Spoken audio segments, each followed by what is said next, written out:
વિદ્યાર્થી મિત્રો, હવે આપણે આ ચેપ્ટરની અંદર દાખલા સ્વાધ્યાયના જોવાના છે. પણ દાખલા સમજતા પહેલા કેટલાક સૂત્ર યાદ રાખજો. જો તમને આટલા સૂત્ર આવડતા હશે ને તો આપોઆપ બધા દાખલા તમને આવડી જશે. તો પ્રક્રિયા વેગનું વિકલનીય સમીકરણ છે, આવડવું જોઈએ. પ્રક્રિયા વેગનો એકમ શું થાય? સાંદ્રતા ભાગ્યા સમય થાય. વેગ અચળાંક k નો એકમ માટેનું સૂત્ર શું થશે? સાંદ્રતા 1 - n ભાગ્યા સમય થશે. શૂન્ય ક્રમની પ્રક્રિયા માટેનું સૂત્ર, તેનો અર્ધાયુષ્ય સમય માટેનું સૂત્ર. પ્રથમ ક્રમની પ્રક્રિયા માટેનું સૂત્ર આ યાદ રાખજો. આટલી વસ્તુ 10 વાર લખજો તો જ યાદ રહેશે. તો પ્રથમ ક્રમ માટેનું સૂત્ર થશે, એનું અર્ધાયુષ્ય સમય માટેનું સૂત્ર થશે. આરએનીય સમીકરણ છે 2 log k2/k1 બરાબર EA 2.303 R T2 - T1 T1 ગુણ્યા T2. આ સૂત્ર મિનિમમ 2 થી 3 વાર, મિનિમમ 10 વાર યાદ કરી લેજો. આ સૂત્ર આવડ્યા એટલે આ ચેપ્ટરના દાખલા બધા તમને આવડી ગયા. ચલો જોઈએ એમાં સ્વાધ્યાય 4.1 નો પહેલો જ દાખલો. એમાં પહેલો દાખલો જોઈશું. તમને પહેલાના દાખલા આ રીતે આપેલા છે. સમીકરણ પણ આપ્યું છે, એનું પ્રક્રિયા વેગ સમીકરણ પણ આપેલું છે. આટલું દાખલામાં છે. અને હવે તમને શોધવાનું કીધું છે કે પ્રક્રિયા ક્રમ શોધો. પ્રક્રિયા ક્રમ n શોધો. તો n કેટલો થશે? 2 થશે. ખબર છે? ઘાતનો સરવાળો કરો એટલે પ્રક્રિયા ક્રમ આપણને મળશે. બીજું સાથે શોધવાનો છે પ્રક્રિયા ક્રમ જે છે એની સાથેનો વેગ અચળાંકનો એકમ પણ શોધવાનો. તો k નો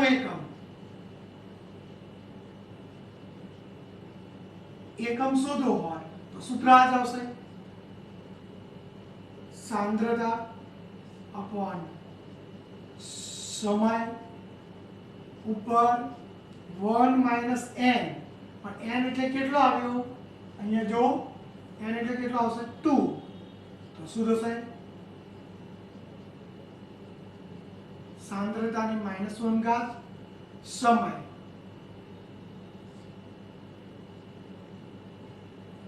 થયું. સાંદ્રતાને ક્યાં લઈ જઈ શકાય? નીચે. 1 માઇનસ હોય તો નીચે જાય, સાંદ્રતા ગુણ્યા સમય. હવે સાંદ્રતાને તમારે આગળ લખવું હોય તો મોલ પ્રતિ લિટર પણ લખાય. મોલ પ્રતિ લિટર. મોલ પ્રતિ લિટર. લિટર ક્યાં જશે? ઉપર લિટર મોલ ગુણ્યા સમય. યાદ રાખી લેવાનું. ફરીથી સાંદ્રતા એટલે મોલ પ્રતિ લિટર. લિટર ઉપર ગયા એટલે કે અહીંયા મોલ પ્રતિ લિટર, લિટર ઉપર જશે. તો આ રીતે દરેક પ્રક્રિયાનો પ્રક્રિયા ક્રમ પણ નક્કી કરી શકાય, તેના k નો એકમ પણ નક્કી કરી શકાય. તમારે જાતે બાકીના દાખલા ગણવાના છે. જો અહીંયા 3/2 આપ્યું હોત તો શું થાત? તો પ્રક્રિયા ક્રમ શું આવે? 3/2 આવે. અહીંયા પણ 3/2 એટલે 1.5. અહીં 1.5 મૂકત તો અહીંયા શું આવે? -0.5 આવે. તમારે આટલું લખો, આ જવાબ આટલો લખો તો પણ ચાલે. સમજી લેજો. આટલો લખશો તો પણ ચાલશે. આ તો મેં તમને વધારાનું સમજાવ્યું MCQ માટે, એટલે ધ્યાન રાખવાનું છે. બીજા દાખલા તમારે જાતે ગણવાના. સ્વાધ્યાય 4 નો બીજો દાખલો. 2a + b માંથી a to b બને છે. એનો પ્રક્રિયા વેગ આપે તમને, એનું સમીકરણ આપ્યું. તો એના પરથી પ્રક્રિયા ક્રમ નક્કી કરો. શું થાય? તો ઘાતનો સરવાળો એટલે કેટલો થશે? પ્રક્રિયા ક્રમ 3 થશે. a ની પ્રારંભિક સાંદ્રતા આપી છે, b ની પ્રારંભિક સાંદ્રતા આપી. હવે એવું કીધું છે કે પ્રારંભિક સાંદ્રતા આપી છે, t સમયે a ની સાંદ્રતા આપી. તો પ્રારંભિક પ્રક્રિયા વેગ અને t સમયે પ્રક્રિયા વેગ શોધો. આપણે સમીકરણ અહીંયા ફરીથી લખું છું એટલે ખ્યાલ આવે તમને.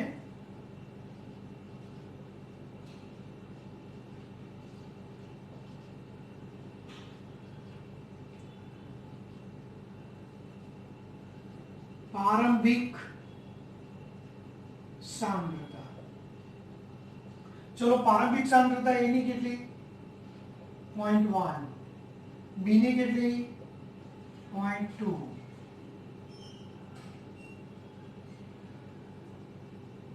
પહેલી વાત, પ્રક્રિયા વેગ શોધવા માટેનું સૂત્ર શું છે? પ્રક્રિયા વેગ બરાબર k a ની 1 ઘાત b ની 2 ઘાત. હવે જો આનો પ્રક્રિયા વેગ શોધવો હોય તો શું કરવું પડે તમારે? પ્રારંભિક પ્રક્રિયા વેગ શોધવો છે. ચલો તો શું કરશો? તો પ્રારંભિક પ્રક્રિયા વેગ શોધવો હોય તો અહીંયા a ની સાંદ્રતા પ્રારંભિક સાંદ્રતા લેવાની, b ની પણ પ્રારંભિક સાંદ્રતા લેવાની. k પણ તમને આપેલો છે, k બરાબર 2 × 10⁻6 લિટર સ્ક્વેર મોલ નો સ્ક્વેર સેકન્ડ.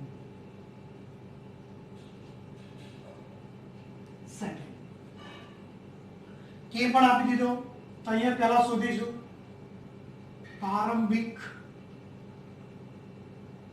પ્રક્રિયા વેગ. તો k કેટલો 2 × 10⁻6. a કેટલો? તો પ્રારંભિક a ની સાંદ્રતા કેટલી 0.1, b ની સાંદ્રતા કેટલી 0.2, 0.2 નો સ્ક્વેર આવશે, અહીંયા 1 આવશે, 0.2 નો સ્ક્વેર એટલે 2 નો વર્ગ 4 થશે, 4 2 8 થશે, 8 ગુણ્યા તમે 10⁻ કેટલી ઘાત આવશે જોઈ શકો છો. તો આની 1 ઘાત આની 2 ઘાત થશે, ટોટલ -9 ઘાત આવશે. એકમ શું આવશે? સાંદ્રતા મતલબ મોલ પ્રતિ લિટર, આમ લખો તો પણ ચાલશે, સાંદ્રતા ભાગ્યા સમય. સાંદ્રતાનો મતલબ શું? મોલ પ્રતિ લિટર અને ઇન્ટુ સમય એટલે કે સેકન્ડ. તો અહીંયા આ રીતે પણ લખી શકાય. પણ આ પ્રારંભિક પ્રક્રિયા વેગ થાય, પણ તમારે t સમય પ્રક્રિયા વેગ જોઈએ છે. t સમય તો પ્રક્રિયા વેગનું સૂત્ર તો આ જ આવશે, પ્રક્રિયા વેગ બરાબર k a b નો સ્ક્વેર. પણ t k તો એના હાજર હશે. જો આપણે 2 × 10⁻6 ઘાત. પણ જો t સમય જો હોય તો t સમયે a ની સાંદ્રતા લઈશું અને એ સમયે b ની સાંદ્રતા મૂકી દો. આ બંને કિંમતો t સમયની મૂકી દો તો કરશો તો t સમય પ્રક્રિયા વેગ મળશે. પણ અહીંયા t સમય સાંદ્રતા, તો t સમય a ની સાંદ્રતા કેટલી છે 0.06 છે. જુઓ 0.06 મતલબ જો ઘણી જગ્યાએ હું m લખું, ઘણી જગ્યાએ મોલ પ્રતિ લિટર લખું, ઘણી જગ્યાએ મોલર શબ્દ લખું, બધી વસ્તુ એક જ છે. m એટલે મોલર, m એટલે મોલારિટી અને m નો એકમ મોલ પ્રતિ લિટર થાય. એટલે ઘણી જગ્યાએ તમારે અહીંયા એકમ સાંદ્રતાની જગ્યાએ મોલર લખી નાખો તો પણ સાચું. ઘણા દાખલામાં મેં આવું કર્યું હશે કે સાંદ્રતાની જગ્યાએ મોલર શબ્દ લખેલો હોય. ચલો હવે t સમય a ની સાંદ્રતા આપી તો b ની કેટલી થશે એ પહેલા આપણે જોવાનું છે. એ સમજવા માટે પહેલા આપણે અહીંયા જો આ 2 મોલ વપરાય તો આ કેટલો વપરાશે 1 મોલ. કઈ રીતે ખબર પડી? તેના સહગુણક પરથી જુઓ. આ 2 મોલ વપરાશે તો આ 1 મોલ વપરાશે. એનો અર્થ શું થયો કે આ જેટલો વપરાશે a એના કરતા b અડધો વપરાશે. જુઓ આ 10 મોલર વપરાતા 5 મોલર વપરાશે. તો પહેલા આપણે જોઈએ આટલી ખબર પડી ગઈ કે એ જેટલો વપરાશે એના કરતા બી અડધો વપરાશે. તો અહીંયા જુઓ એ કેટલો હતો 0.1 હતો. ટી સમય કેટલો થયો 0.06. તો કેટલો વપરાયો? તો વપરાયો કેટલો? તો 0.1 માંથી 0.06 બાદ કરો તો કેટલો આવશે 0.04 વપરાયો. જો 0.04 વપરાયા તો આ કેટલો વપરાય 0.02 વપરાય. કેમ? કારણ કે a કરતા b અડધો વપરાય, a 0.04 વપરાયો તો b 0.02 વપરાશે. હતો કેટલો b 0.2 હતો. વપરાય કેટલો 0.02. તો બાકી કેટલો રહેશે આવ્યા 0.18. ખ્યાલ આવી ગયો? આપણે નિપજની સાંદ્રતાથી કોઈ મતલબ નથી. નિપજ કેટલો વપરાશે જેટલો b વપરાય ને એટલી નિપજ બને 0.02. પણ આપણે આનાથી કોઈ મતલબ નથી. ફરીથી એકવાર a જેટલો વપરાય એના કરતા b અડધો વપરાય. 0.1 હતો 0.06 તો કેટલો આવશે 0.04. 0.04 છે 0.04 વપરાય તો આ કેટલો વપરાશે 0.02 વપરાશે. એટલે થઈ ગઈ આપણને એ કિંમત આપણે અહીંયા મૂકીશું. a ની સાંદ્રતા 0.06 1 ઘાત 0.18 નો સ્ક્વેર ગુણાકાર ભાગાકાર કરજો એટલે તમને જવાબ મળી જશે. હું ડાયરેક્ટ લખી નાખું છું 3.88 ગુણ્યા 10 ની -6 ઘાત -9 ઘાત. જવાબ સામે આવશે સાંદ્રતા ભાગ્યા સેકન્ડ. પણ સાંદ્રતા મોલ પ્રતિ લીટરમાં પણ લેવાય. ધ્યાન રાખજો મોલ પ્રતિ લીટર ભાગ્યા સેકન્ડ. તો લીટર ક્યાં લખી શકો? નીચે પણ લખી શકાય. આમ પ્રારંભિક પ્રક્રિયા વેગ અને ટી સમયે પ્રક્રિયા વેગ શોધી શકાય. પ્રારંભિક પ્રક્રિયા વેગ શોધવો તો શું કરવું પડે? સાંદ્રતા પ્રારંભિક લેવી પડે. ટી સમયે પ્રક્રિયા વેગ શોધવો હોય તો a અને b ની સાંદ્રતા ટી સમયની લેવી પડે. એ દાખલામાં થોડું ધ્યાન રાખજો તો જ સમજાશે.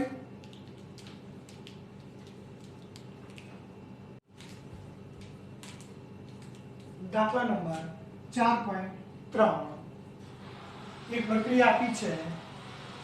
એમોનિયાનું વિઘટન પ્લેટિનમ ઉદ્દીપક વડે કરતા નાઇટ્રોજન અને હાઇડ્રોજન મળે છે. પણ આ પ્રક્રિયા શૂન્ય ક્રમની છે જેનો કે તમને આપેલો છે 2.5 ગુણ્યા 10 ની -4. બરોબર? તો N2 અને S2 નો પ્રક્રિયા વેગ શોધો. ચલો પ્રક્રિયા વેગ શોધવા માટેના કેટલા સૂત્ર છે? તો બે સૂત્ર છે, યાદ કરો. પ્રક્રિયા વેગ બરાબર k ns3 ની શૂન્ય ઘાત આવશે. જો તમે કેમ શૂન્ય ઘાત આવશે?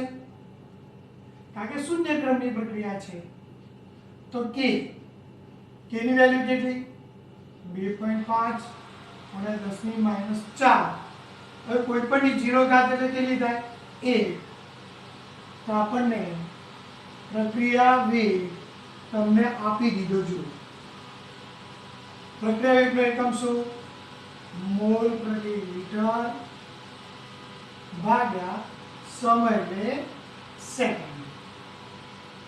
હવે પ્રક્રિયા વેગ શોધવાનું બીજું સૂત્ર શું છે?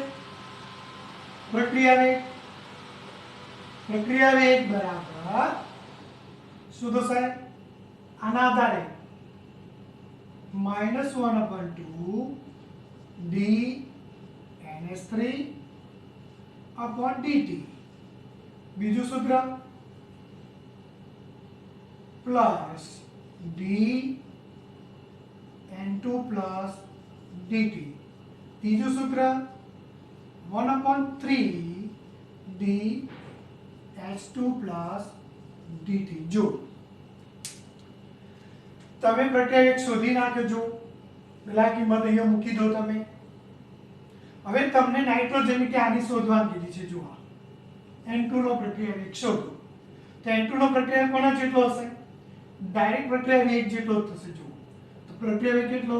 2.5 10 - 4 બરાબર dN2 dt. તો નાઇટ્રોજનનો પ્રક્રિયા વેગ ડાયરેક્ટ આવી ગયો. જો તમે એ જ રીતે હાઇડ્રોજનનો પ્રક્રિયા વેગ શોધવો છે. તો જો તો આને આની સાથે સરખાવો. તો પ્રક્રિયા વેગ કેટલો છે? 2.5 શોધેલ પ્રક્રિયા વેગ 10 - 4 d 1/3 d H2 dt. 3 ગુણાકારમાં લઈ જાઓ તો 2.5 ગુણ્યા 3 તો કેટલો થશે? 7.5 ગુણ્યા 10 - 4 તો d H2 dt શોધી શકાય. જુઓ તો આ નાઇટ્રોજનનો પ્રક્રિયા વેગ આવ્યો, હાઇડ્રોજનનો પ્રક્રિયા વેગ આવ્યો.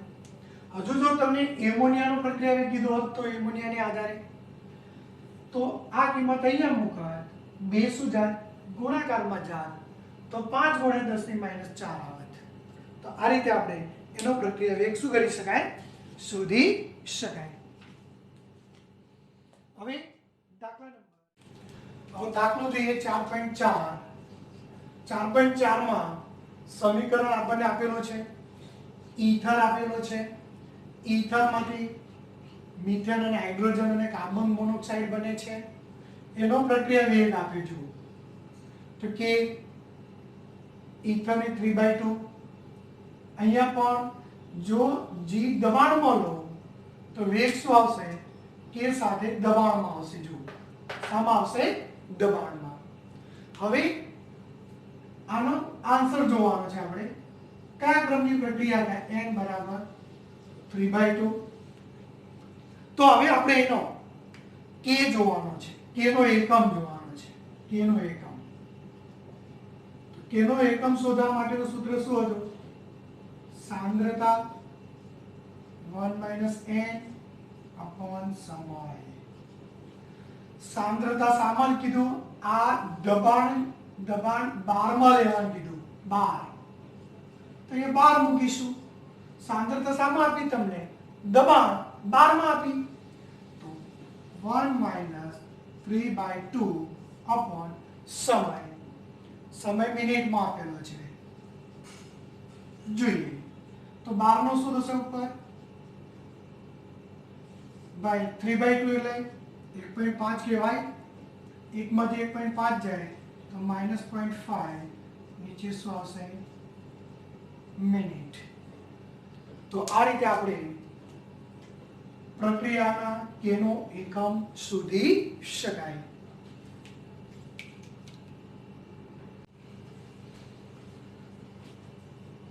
ચલો જોઈએ હવે પ્રશ્ન 4.5. એમાં એવું લખ્યું છે કે રાસાયણ પ્રક્રિયા વેગ પર અસર કરતા પરિબળો. કોઈ પણ રાસાયણ પ્રક્રિયા હોય તેના વેગ પર અસર કરતા પરિબળો કયા કયા છે? તો એક પ્રક્રિયકની સાંદ્રતા, બીજું ઉદ્દીપકની અસર, ઉદ્દીપક લેવાથી પણ પ્રક્રિયા વેગ બદલાશે. ત્રીજું તાપમાનની અસર, તાપમાન બદલવાથી પણ પ્રક્રિયા વેગ બદલાશે. ચોથું પ્રક્રિયકોની સપાટીનું ક્ષેત્રફળ. એટલે કે સપાટીનું ક્ષેત્રફળ એટલે શું? તો કહીએ આપણે કે લોખંડના ટુકડા કરતા લોખંડના વેરને ઝડપથી કાટ લાગે. બીજું લાકડું જે છે એને સળગાવો એના કરતા લાકડાનો વેર ઝડપથી સરકશે. એટલે ફરીથી શું? પ્રક્રિયકોની સાંદ્રતા, ઉદ્દીપક, તાપમાન અને પ્રક્રિયકોની સપાટીનું ક્ષેત્રફળ એવું કહેવાય છે કે સોલિડ કરતા લિક્વિડ અને લિક્વિડ કરતા ગેસ ઝડપથી પ્રક્રિયા કરે કેમ સપાટીનું ક્ષેત્રફળ વધે છે. તો 4 ઘટકો છે કયા કયા? પ્રક્રિયકની સાંદ્રતા, ઉદ્દીપકીય અસર, તાપમાનની અસર અને પ્રક્રિયકોની સપાટીનું ક્ષેત્રફળ. હવે જોઈએ 4.6. એમાં આપી છે કે પ્રક્રિયા વેગ દ્વિતીય ક્રમનો છે. પ્રક્રિયા વેગ દ્વિતીય ક્રમની છે. આપણે આપી દઈએ K1. સમજો. હવે A ની સાંદ્રતા બમણી કરો તો R ની સાંદ્રતા શું કરવા કીધી? બમણી.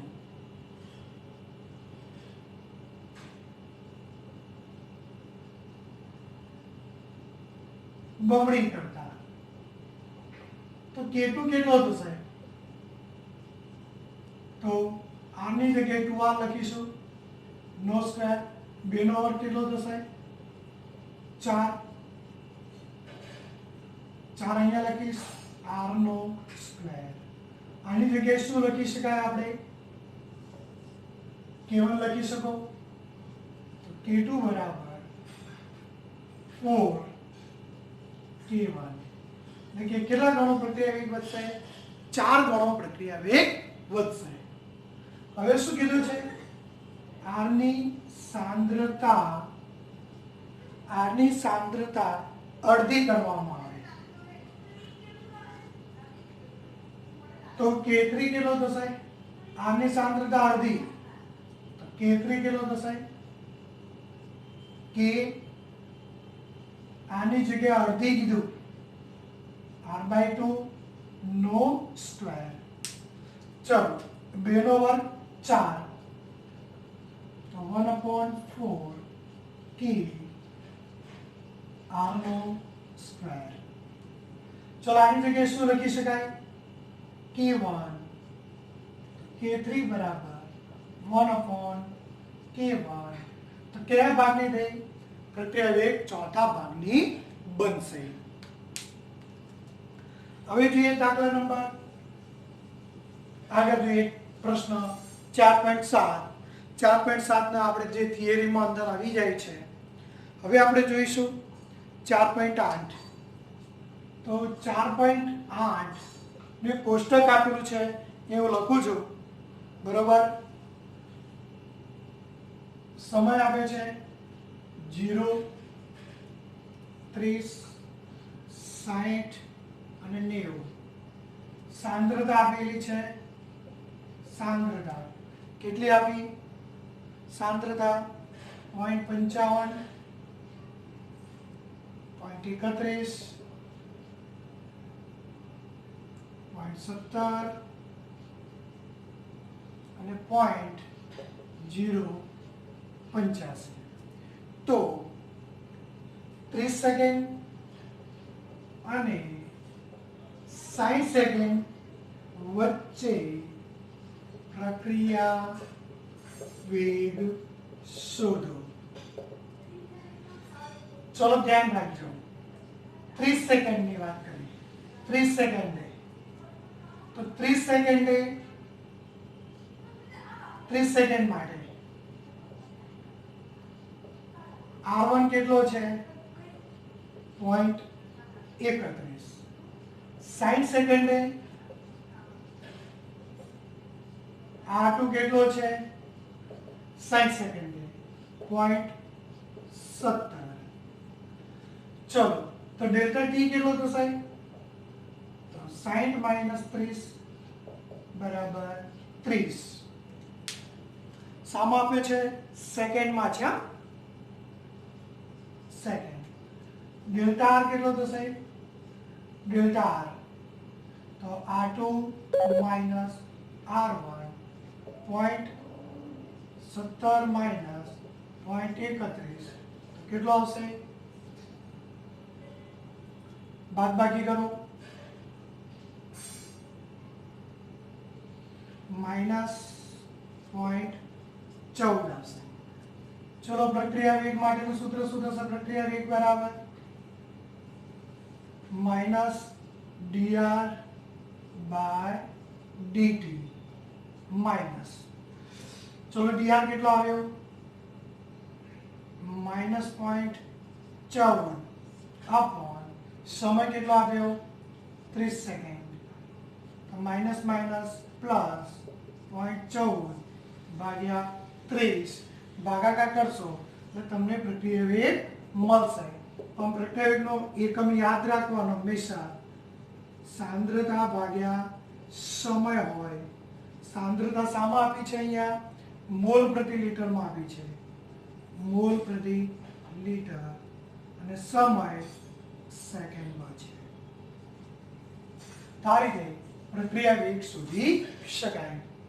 આ રીતે 4.1 થી લઈ 4.8 સુધીના દાખલા તમારે ગણવાના છે.